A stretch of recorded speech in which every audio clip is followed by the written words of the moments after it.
Um dos maiores desafios dos produtores na atualidade é driblar os problemas climáticos. Seca demais atrapalha o plantio, chuva demais prejudica a colheita.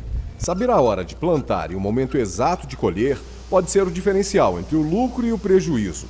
A seca que castigou o Centro-Oeste atrasou o plantio da safra e pode prejudicar até a safrinha. Mas nessa fazenda, a falta de água parece não ser problema. A propriedade fica entre duas serras. Um tanque lonado foi construído em local estratégico para receber a água por gravidade de duas nascentes. Mas esse ainda não é o segredo do produtor. Olhando com calma, vemos que não existem pivôs para irrigação, nem sulcos entre os talhões. Mangueiras para o gotejamento também não estão à vista. O único indício que esse milharal recebe água está nessa vala. Tubos enterrados ligados a mangueiras que também estão embutidas no solo. Esse processo é chamado de irrigação por gotejamento subterrâneo. Foi instalado aqui esse ano e antes mesmo da colheita, o produtor já está muito satisfeito. Descobri que essa tecnologia existe no Centro-Oeste, através de um vizinho meu lá de Anápolis, que ele implantou essa tecnologia. Fui lá, visitei, fiquei apaixonado, E na mesma hora não tive dúvida, Vamos encarar essa aí.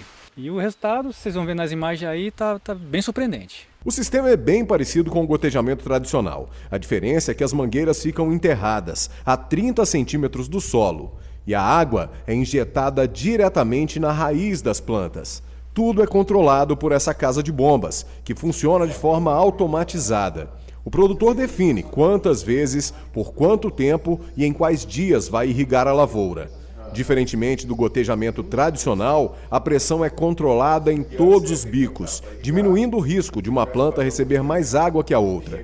Além disso, o produtor ainda pode fazer a nutrição e o tratamento químico da lavoura sem precisar entrar com maquinários dentro da plantação. O sistema instalado custou cerca de R$ 24 mil por hectare. A vantagem é que ele pode aumentar a produção entre 30% e 50% e diminuir os custos com energia em 50% e com água em até 30%. Enquanto a maioria dos produtores está preparando o solo ou iniciando o plantio, principalmente por causa da seca, aqui na fazenda do Fabiano, o milharal já está com mais de 3 metros de altura. Para ele, essa é a maior prova da eficiência do sistema. O legal disso, porque me apaixonei por isso aqui, chama-se a nutri-irrigação. À medida que eu estou irrigando, eu também estou nutrindo a planta. Então no popular nosso aqui, enquanto a planta bebe, ela também come, certo? Isso é que é legal, durante todo o ciclo dela, E essa vantagem, resulta na grande produtividade, que em geral, em relação ao sequeiro, chega a 50% de produtividade a mais. Aqui, nesse projeto a gente pode dar de 3,5 safras no ano, certo? O ideal sempre é rotacionar, essa safra.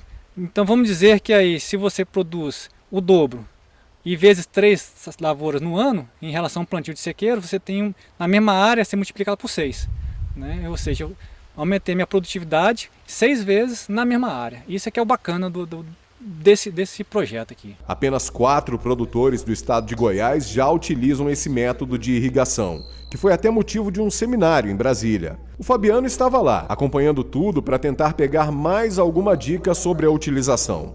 O fato é que, além de gerar economia e aumentar a produção, o sistema promete ser ecologicamente mais correto, já que diminui o uso da água nas lavouras, especialmente em tempos de seca. É simples a conta, tá? O ser humano consome, em média, por ano, 100 litros de água. Tá? Até varia um pouco, mas na média 100 litros de água por ano. No Brasil existe por volta de 1 milhão de hectares irrigados com arroz. Tá?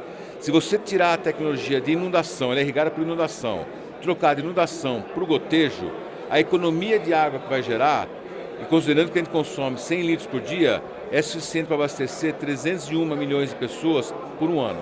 Ou seja, quase 1,5 Brasil só da economia gerada pela troca de tecnologia.